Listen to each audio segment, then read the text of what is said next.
So within the last 2 years, I want you guys to shout out, when was the last time it snowed in Vegas? I need a date. Oh, a year. Gosh, really? Seriously? All right, you're right. That's a terrible trivia question, guys. It's fine. We'll do another one here. All right. What is the highest ever wind speed recorded, and key point, recorded, highest ever wind speed recorded on the surface of the earth? 252. Close? People are just gonna write 238? That's close enough. 231 miles per hour was the highest. Okay, and can you guys guess what state that was in? Yep, right here. He's on fire. It was close. Yep, yes it was. Yes it was. All right, and last question. Sorry, who got the other one? What's that? Who got the Oh, right here. Yeah. And the last question here, what is, and if you guys were in the hands-on lab a couple days ago, you may get this, you got to cheat, but what is the starting wind speed of an EF5 tornado? Oh, where was that? Excellent. Awesome. 200 miles an hour is right. Where was that? Oh, sorry. Which one? Oh, over there? Oh, there we go. I want to give that one. All right. Woo! And then last question, and this is for stickers, by the way. Do we have any storm chasers in the room here? Storm chasers? Raise your hands. People with a weather station in their backyard. Oh, we got one. We got one. All right, we got a weather station here. Why not a t-shirt for that? Which one? Sorry, I'm like, Oh, Jen. right Dude, here. all right, sweet. Hopefully I What can- model is it?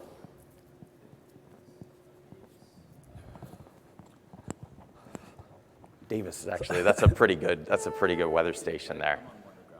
Oh, that's awesome. Yes, we got a Weather Underground guy over here. That's fantastic. Wonderful. Yay! All right, guys. Weather is awesome. Weather. So really appreciate you guys. Oh, yes. Yeah, of course.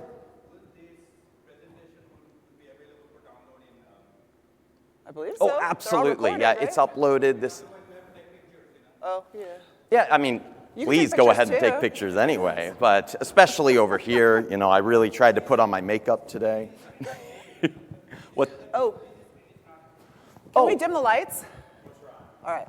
Oh, no, it's on. There we go. Sweet. What is that? Oh, I'm sorry, yes. And that actually will be important for some of the vizzes as well. Cool. Oh my gosh, look at the closed captioning. I know, didn't I'm even so see sorry. that. That will That's be so important. cool. Oh no. Green Bay Packers are awesome. Can I get that? No? No. All right, guys, so we'll get started here. So first of all, my name is Matthew Borcelli.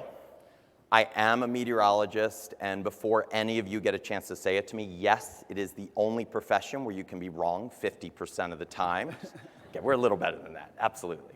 But I just want to give you guys an idea of what it means to be a meteorologist, okay? This is something you're aware of when you're as young as 5 years old. It runs in your veins. Being a meteorologist means getting up at 4 a.m. in the morning in 5-foot snow drifts, 50-mile-an-hour winds. It's watching hurricane coverage like it's the Super Bowl. And this is a true story and it hurts, but at my babysitter's, they blocked the Weather Channel and renamed it Crap because I wanted to see the local on the 8s every 10 minutes. So it's a tough time as a childhood, but it's a passion. And just like we're passionate about the weather, we have Anya here to support us, I'm not that- passionate about data. Yeah, not that passionate about weather. love my data, love my Tableau. Absolutely. So I'll have Anya talk a little bit about DataBlick, who's helping support us with the weather company. I feel like after the keynote, you all know way too much about me. So, but I do have a consulting company, DataBlick, and we're a partner with IBM The Weather. And so we work a lot with our clients to help them integrate weather into their dashboards, as well as doing other dashboard design and Tableau training. And I have Philip Briggs, he's a blicker right there, yay! And so I live in San Francisco, and you all probably have heard the Mark Twain, the coldest winter I ever spent was a summer in San Francisco. And so getting access to the weather data, I decided to look at their forecast data, and this is just showing over a 4-hour time span how drastically different the weather can be at all little points of the city. And San Francisco is pretty teeny, and so there's the joke, if you don't like the weather, just walk a couple blocks. So living in San Francisco, I find weather extremely fascinating. And when we started the partnership with IBM, they offered to do a Tableau user group. How many people belong to a Tableau user group? Yes. Yay! They are awesome. If you have one in your local area and you haven't yet attended, it's a great way to just network with other people and try and learn Tableau together. And I worked with IBM to put together a really good hands-on kind of Tableau user group meeting that they could now bring to your organization. So if either your company or your city tug, if you wanted to do hands-on and really dive into what we're doing today and learn some of the tips and tricks and nuances of working with data, please reach out to them, and they'd be happy to do a Tableau dashboard for you. Right? Yes. Sorry. And how many of you, just raise a hands, managed to attend one of our hands-on lab sessions? Yay! Oh, awesome. Woo! So you will be getting that content as well More afterwards, stickers. which will More be good. stickers. Sorry. We did not, that was not scripted, actually. Oh my goodness. So really appreciate everyone, but there was a hands-on labs today, really enjoyed the Tableau conference. And what we're looking to cover today, again, it's just understanding why weather. How integrated is weather across industry? We're going to be talking about some work that we're applying to a charity for Bridges to Prosperity, an incredibly important organization helping Rwanda. We're going to talk about a platform for combining analytics with weather data to be more prescriptive in your actions and in your industry. And then you guys will walk away, you may want to take a picture of this, but you guys will walk away with a link so you can get a demo access to some of our connectors and start playing with data in Tableau as early as today. Yay! So, Anya, even though she loves data, she was already endowed as a weather data enthusiast even before we met. So if you want to talk about this for a little bit. So comedically enough, this is done in Tableau like version 5, but this was actually the Iron Viz winner in 2012. So the only woman to have ever won the Iron Viz. And there was no floating sheets, there was no copy-paste all the formulas, none of that was allowed. But this was my first introduction to tornado data, and we all think of Tornado Alley. It's this famous place that people think of tornadoes, and so the Iron Viz looked at if that was really kind of where the deadliest tornadoes occurred. And Matthew has a story. Yep, so if you look here, I just think it's important to understand that every single one of those lines, as much as they're data points, every single one of those lines, there's a story behind it, okay? There's people that are affected under that. And I think just like Tableau is empowering people with data, it's the stories behind that data that's helping you guys bring this to the front. So that line there across Northern Illinois is my personal story I'm going to talk about here. So this is a storm chase in Northern Illinois. Basically got there at the moment the tornado touched down. Mile wide. It is a mile wide. It's not a mile wide. It was a little exciting at the moment, but as a storm chaser, though, oh my gosh, you know, you're going to chase tornadoes. That moment the tornado touches down, it goes from something of awe all the way to dread, because you understand the people who are affected by these things. I mean, it's one moment their house is there, the next moment their house is gone. Oh my God. And unfortunately, at the tail end of this, within 5 minutes afterwards, we came upon the town of Fairdale, which had been leveled by this EF4 200-mile-an-hour tornado. And what was so, what was so crazy is you walked out and you saw people crawling out of their homes. And the first thing that they were doing was taking out their cell phone and calling their friends and calling their family to tell them that they're okay. And it made you realize that even in this world where there is chaos, disasters, technology brings people together. It can bring safety. It can help save lives. And that's one of the missions here at the Weather Company we're going after, as well as Anya with her missions with Bridges to Prosperity and other projects to help the world. So it's a little heavy, but you know, it's a personal experience of understanding all of these events really affect people. So I think we answered the start of why weather. But with weather, understand, weather affects people from the extreme all the way to the extremely mundane. How many people have read in their news articles the Venice floods over the past week? 2 times. The Paradise fires last year, and this year the forest fires in California. You had the trilogy hurricanes a couple years ago, Harvey, Irma, Maria, Hurricane Dorian, affecting the Bahamas, the Abaco Islands, completely destroyed those communities. So understand, yes, weather affects people to the extreme, absolutely. But you may not be aware of how much weather is actually affecting your own decisions. And that's where the weather company is coming to you. We're looking to bring that weather all the way down to the consumer level. So show of hands, how many of you have the Weather Channel app? Okay, Weather Underground, keep them up. All right, so excellent. So you guys may not realize this, but even the native weather app on iOS, the native weather app on Android, if you do a Google search for weather in Las Vegas, that's coming from our company. So 22 billion forecasts we're operating on a day, and when we have disasters, we have to scale that technology for demand, and we're even the #1 most consumed app today in India as well, and we continue expanding around the globe.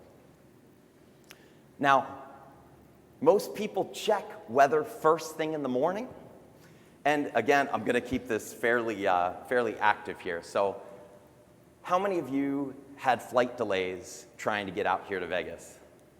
All right, quite a few of you. Okay, how many of you choose what to wear in the morning based on the weather?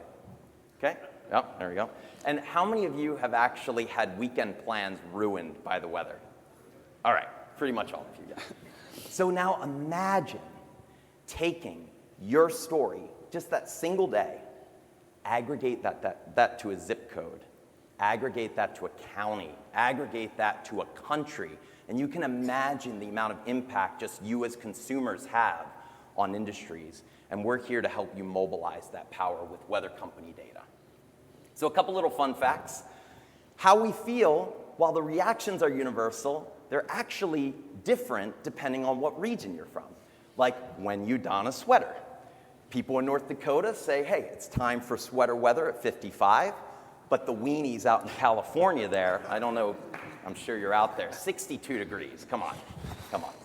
It even affects how much you're willing to spend. If you're exposed to UV radiation, you're willing to pay 21 to 56% more for the same exact product. And even from health, just a 10-degree temperature swing can affect, again, a little morbid, but can affect all-cause mortality by 4%. So health impacts, consumer behavior, how much you're willing to spend, and across the board, weather affects how you behave every day. And therefore, the weather company is delivering this information for businesses across the globe. I'm sorry, but many of your flights were probably preemptively canceled because of the weather company, so sorry. But we are preemptively transforming industries. In aviation, you guys are normally used to, and this may have happened to you in this event too, but you're normally used to showing up at the airport, delay, you're racing to another gate, there's one poor red coat person behind the gate that's trying to service all the people trying to reschedule their flights. Well, now with predictive weather, we are helping airliners send you a text 24 to 48 hours before your flight telling you it's canceled and to simply call up your rep to reschedule. Much better customer experience rather than racing out and trudging along. It's travel transportation. We're currently alerting 25,000 drivers across the US for weather alerts. 90% of insurance claims are affected by weather, and we're currently alerting insurance customers in Canada as well as the US around hail upcoming in 30 minutes. So across the board, multitude of other industries, we're enabling companies. And even if you look across the C-suite, this is a study IBM did around 1,000 C-suite execs, and many of you may have heard retailers absolutely will report quarterly that weather is an excuse for why their sales were down. Well, you can't hide behind that anymore. The data is there. You can quantify this. So 100% believe that there is at least one cost or revenue metric that they can improve, but look on the right of how many people think it's hard to do, even though they know their business is impacted. And using companies like DataBlick, we're helping empower those companies get that data where it needs to be. So with that, I'll let Hanya talk about this incredible charity that she's working with her web. Yeah, so there's so many customer applications. You obviously can't share client detail, but we've been working on this wonderful project in collaboration with Salesforce, Alteryx, IBM Weather, Mapbox, and Tableau to help to support a project from an organization called Bridges to Prosperity. And they work to help isolated communities get access to essential things like healthcare, education, and economic opportunities. They're looking to build about 320 bridges in Rwanda right now that should have an impact on over 500,000 people. So why do you need a bridge? So in these very rural, isolated communities, often during rainy season when there's lots of precipitation, the rivers rise to levels that make them impassable. So imagine if that was your child going to school and that was their commute, but that's the day-to-day of their existence. Or imagine you need medical attention or you're pregnant and you need to get to a medical facility and you have to wade across a river or be carried and then go uphill on this muddy road. So the footbridges really have the impact of changing lives. 1 in every 7 people in the developing world lack safe transportation and access to healthcare and schools and markets to help with their livelihood. So it's just a very important project. And so we're going to look at dashboards that we built to help folks in Rwanda. This is a young girl named Amundu, and she lives in a village which is consisted mostly of subsistent farmers. And so I compare her commute to school. Right, here's my daughter going to school in our little mommy station wagon car, and she's got a booster seat and a seat belt, and even the dog has a dog seat and a seat belt. It's totally ridiculous. And then here is Amundu, and she's the little dot in the upper right. That's her home. And so she will walk and take a bicycle taxi down to the very bottom where if she can cross the river when it's not flooded out, she will cross and then get on another bike taxi and then a motorcycle taxi. And this poor girl's commute before the bridge was over 3 hours if she could indeed cross that river. So that's 3 hours each way, and then months out of the year, she just wasn't able to get to school, thereby affecting her future, right, her ability to get an education. And so after the bridge was built, she can now kind of walk down with her mom, and then she has a motorcycle taxi that takes her up to the school. And it's still about a 45-minute commute, but she can get there rain or shine. This is a beautiful map done by Johnny Walker. I don't know if you follow his work on Tableau Public, but just really gorgeous and popping out the Mapbox layers in 3D. And so we wanted to help folks like Amundu, and in order to do that, Bridges to Prosperity works with operations teams in Rwanda, and they need to get all the infrastructure and the operation teams out to the bridge sites, and kind of these are what most of the roads look like in Rwanda. So you can imagine when it's rainy, it becomes very, very dangerous for the operations teams to be able to get out to the sites. And here's just another example where the truck is so stuck in the mud they need horses to pull it out. So this is what their operations team is dealing with, and they have lots of accidents. They've even had some deaths due to people trying to do this construction in these very dangerous conditions. And so the first thing when we approached them was trying to understand, well, what's the context in which the users will consume the data, right? We had all these ideas for super fancy dashboards, but then the reality set in of, this is a viewshed analysis done by Alan Walker in Mapbox, and then I brought it into Alteryx and Tableau, and we looked to see which one of the bridge building sites were inside and outside of cell coverage. And can we get to the Tableau? Oh, yeah. Sorry, do we have it open? And it is that one. Yeah, there we go. Cool. And so here's the actual Tableau dashboard, and we can see the different dots and whether, did that work? No, it's not. Sorry, if I close that. Well, you have to go all the way over there. What? Sorry. It's an extended screen, so you have to go over there. All right. How do we click on it, though? Sorry. Oh, the pointer. Sorry. Just drill on one of the districts. Sorry. Oh, over here? Yeah, just click on the left, all the way to the left. But so you can drill in, go back to the left a little more, sorry. Oh, yeah, I'm perfect. sorry. So you can drill in and you can see the cell tower coverage, and any dot that is green is in cell and orange is out of cell. So you can click back out again. And so we quickly realized that the operations team would need to get the information when they were near the headquarters in Kigali before they went out, and so that required that we needed the forecast data, right? We wanted to understand for the next 15 days what were the conditions that they would face on the roads. And so then, back to the PowerPoint. This podium is for midget people. It's not cool. All right, so then we worked together with... I got it. Don't worry. I got you. My goodness, this is not cool. Oh, sorry.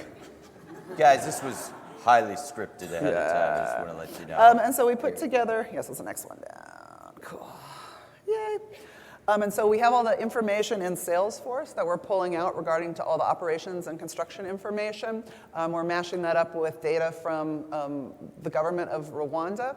And then we're pulling the weather company data, as well as the directions APIs and the isochrone APIs from Mapbox to calculate the optimal route that the operations team needs to travel to get from Kigali to the bridge site. We're processing everything in Alteryx. Star Schema is hosting the platform, and then we're building the dashboards that are used by the operations staff, of course, in Tableau. And so there's just an example of the delightful Alteryx workflow that's pulling all of this. But so here's the dashboard that we actually created for them, and I'm terrified to actually go to the dashboard given the technical difficulties. But what we're doing is pulling the forecast for the next 15 days along the route. And we're all used to seeing kind of traffic maps where we would see the speed highlighted in kind of that red, yellow, green. In this case, we're actually plotting precipitation along those routes. And you can click on the different days and get a forecast of precipitation along each individual road segment. And actually, Philip Riggs helped slice the road segments up into every little twist and turn and calculate a centroid. We then send that centroid off to the weather company and retrieve the data for that specific road segment. And then we mash that up with the data from OpenStreetMap that lets us know the quality of the roads. So those areas where it's kind of highlighted with a little flash are roads that are just paths or footways. And so when there's a lot of rain, we're alerting the operations staff, this is where you're going to have difficulties in bringing your stuff out to the building site. So super cool project. I'm really excited to be able to make an impact. Amundu's bridge in Nyirakabehe was built, and she's one of about 10,000 people in her village, but one of about 40,000 people that actually use that single bridge. And again, scaled up to all the bridges they're hoping to build over the next few years. There's 500,000 people. But overall, it's estimated that there are 1 billion people that could benefit from just a bridge. So really cool. We did put little cards on your. We're like, if everyone in Tableau just like doesn't have a coffee or a beer and spends $6, we could actually buy a bridge in Rwanda. So you have a little card on if you feel like donating or just not gambling and doing that. There's a card with a link if you wanted to donate. So cool. That was our real world use case. Thank you so much. Yeah, thank you. So one thing that as a weather company we understood is it's not just about the weather data. It's about prescribing that weather data to change business decisions. And so the weather company deployed Weather Signals, which combines your business data direct with weather data to provide not only historically how weather impacts your business, but also because weather can be forecast, you can now be prescriptive in taking action around how weather is expected to impact your business. And so I'm going to take you through a client story here. So there is an aluminum car parts manufacturer in Germany. They produce piston heads, aluminum car part piston heads, and they knew that something was affecting their scrap rate. They were seeing different rates over time. I'm going to take you guys through this story in Tableau. And so we were called out there to do an analytics review of what was actually causing all this scrap rate. So just imagine, so those numbers on the left there, this is all the way up to 70%. Imagine coming into work one day and 70% of the product you create just has to get thrown in the trash. It's incredibly frustrating. And so if you look at, first we thought, okay, is it just simply the amount of aluminum heads that you're trying to get off the assembly line on a given day? And you can see here clearly no correlation. So then we started to look at this over time, and along the bottom here, we started seeing most of these high scrap rate days were happening during the summer months. So we thought, seems to have some sort of seasonal effect. And again, this is a simple analysis, but it kind of shows you the power of understanding how weather impacts your business. So we found out that dew point, of all things, which is a measure of the amount of moisture in the atmosphere, was actually the #1 driver for that scrap rate. And we didn't understand this. We don't understand the molten aluminum and car parts industry. So we actually produced the results, and they said, oh my gosh, when there's a high humidity day, we use sand molds. That sand absorbs the moisture. You put the molten aluminum in, and all that water vapor gets infused into the mold, causes it to crack, and you have to throw it away. So that was the start. That was the start of us understanding why. The next step was, what can we do about it? And again, this is the power of weather. So looking out in the next 15 days, you could use the dew point forecast. You still have to meet your customer quota, but now you can see days where you're about to exceed that high dew point weather, and you can front load your production rates, maybe bring in more third-line workers early on, and it may even be worth, in some cases, shutting down the plant entirely because those electrical costs for the result of the product just doesn't make sense. And so that's the story just through one manufacturer, and again, you can apply this really to any industry. So the other space that we're working with as well is in retail. And so this was a super fun project. We actually were bringing in syndicated data. So you guys are probably familiar with the name Nielsen, IRI. I mean, these are companies that aggregate tons of retail data. And what we decided to do is look at, well, how does weather affect consumer behavior on specific product lines? And so, and I do have to do a big pitch to Slalom here. We actually worked with Slalom on a 3-week consulting engagement to help put this together and make sense of the analytics that we were doing. And the power is really in the aggregate here. So what we're looking at here is you can look at when weather is expected to be abnormal. So temperatures above normal, rain above normal, snow above normal.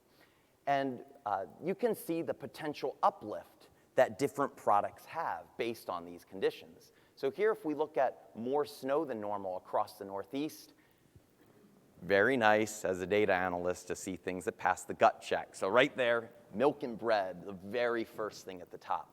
But then you start seeing things like wine. People are looking to feel more comfortable. And then as you go down here, frozen pizza. And actually, for people, you have to understand, I mean, there's stories behind all of this. People expect, oh my gosh, there's snow everywhere. Delivery services are going to be difficult to get out, but I just want an easy meal that I can throw in the oven and feel comfortable at home. And so if you start going around here, like temperatures above normal, you see things like bottled water as the biggest potential uplift. Things like beer, ice cream, sports drinks, these are things expected. But then you start seeing basket sales. So salty snacks, fresh bread, wine, these are picnic foods, people going outside enjoying picnics. And you get to see this little, what I call the picnic curve. So when temperatures are above normal, the biggest surge is everyone getting out of their house to enjoy the nice weather in the spring. So Q2 is when we see the biggest surge. Now there's a flip side to every single one of these stories. So we're just looking at uplift here. If we switch this to the potential loss, now we can start seeing when weather is warmer than normal, what are the products that aren't selling, that you're seeing massive loss? Think about the product mix, the advertising you might be pitching to consumers, really optimizing this all the way down to the zip code basis. So here right at the top, soup, nobody's buying soup when the weather's warm. Things like frozen dinner entrees. People aren't staying at home, they're going out to restaurants, they're enjoying the day. And then I always use the term milk is a bad choice. So when weather's nice and warm, nobody wants to be downing a bunch of milk, all right? Everyone's salt anchor man, it's disgusting. So with this is just an exploratory tool to help people understand your KPIs and how weather is affecting those KPIs by individual weather types and conditions, by year as well as by region. So from there, what are the use cases? I mean, in retail alone, the powerful thing about weather, it really crosses the spectrum. And depending on where you guys are interested in starting, what C-suite you're reporting under, for example, if you're under the CFO office, my gosh, just understanding the financials, bringing this in to look at the past 3 years and how weather increased or decreased demand by week can really help you understand the fluctuations and volatility of your business. It's about right now. We actually serve out location-based advertising based on the weather conditions you're in. So of course, there's simple things like LL Bean. You might want to put on a really warm jacket. It could be boots. It could be a type of food. We even produce something called the Frizz Index, which tells you based on humidity, the style of hair and hair products you should buy for that day. I'm getting there. My hair's getting a little long, but not quite there yet. So the other thing that's powerful about the advertising triggers is, especially in this world of data privacy, it's one of those advertising ways where you're not having to collect audience data over time.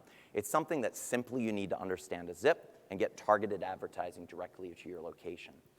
It's over the next 2 weeks, so it's things like staffing, labor, product mix, and then even going into the seasonal weather, so long range.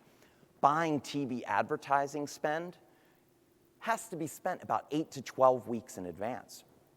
And we actually worked with Scott's Miracle-Gro to understand in 2018 how their business was going to be impacted in April by weather.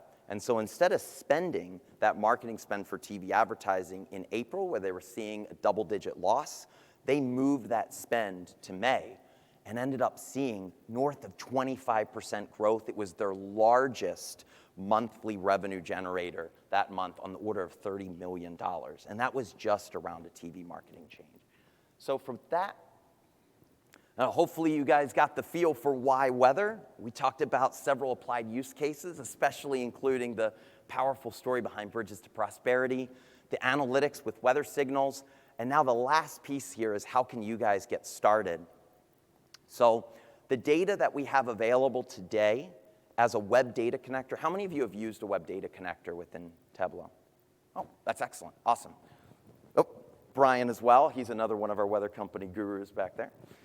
So web data connectors allow you to connect our REST APIs directly into the Tableau environment, but it's nice to understand those anyway because any sort of web data services, you can use web data connectors to get that data into your Tableau environment. And the history we have available, this is 4-kilometer resolution across these very tiny countries. If you're in the back, you probably can't read these, but many countries across Europe, many countries across North America, and we have many other data sets available that cover global. And so this is what the Web Data Connector looks like, very easy. Just be aware when you connect to data, it's going to be the item on the very bottom. And here, all you need to punch in is your zip code, the types of weather data sources, as well as the data range, and you can port that right in. So if you guys want to take a picture of this, this is the link. You guys will be able to get a trial to both the historical as well as the forecast data right into your Tableau environment. I'll leave it up there for a couple seconds. If you look at the recordings of our hands-on session, then you can get information on how to actually connect. Yeah, sorry. I know this isn't a hands-on lab, but yeah, there's. Yep. And so this is just connecting to the point-based data, but I just want you to be aware, and this is only touching the surface of our data sets. We have REST APIs, not only for point, we have geospatial data sets. So these are things like GeoJSON. Again, if you guys review the hands-on lab, they went through several use cases of connecting point to polygon matching for hail swaths. They looked at tropical tracks, and this is all with polygonal shapefile data that you can use for your analytics and GIS data sets. And of course, one more big plug to Anya, who is helping us also enable within the Alteryx environment. So please. Well, yeah, we were just saying other ways. With DataBlick, we can help work with you to kind of automate these data pulls and parse out and push the data into your dashboards and create. This was actually Philip created this one, but we can create little GUI interfaces that make it easier if your end users aren't comfortable with working with APIs and parsing out JSON. We can definitely work to help automate that and make that task a lot easier. Excellent. And if you guys want, I know there's only a few hours left, but booth 910, So Weather Company, if you guys want to look at a few more demos, we can go through some demos over there before the end of the conference. And again, check this out. Please fill out the survey. We appreciate it, and thank you so much for your time. Thank you, guys.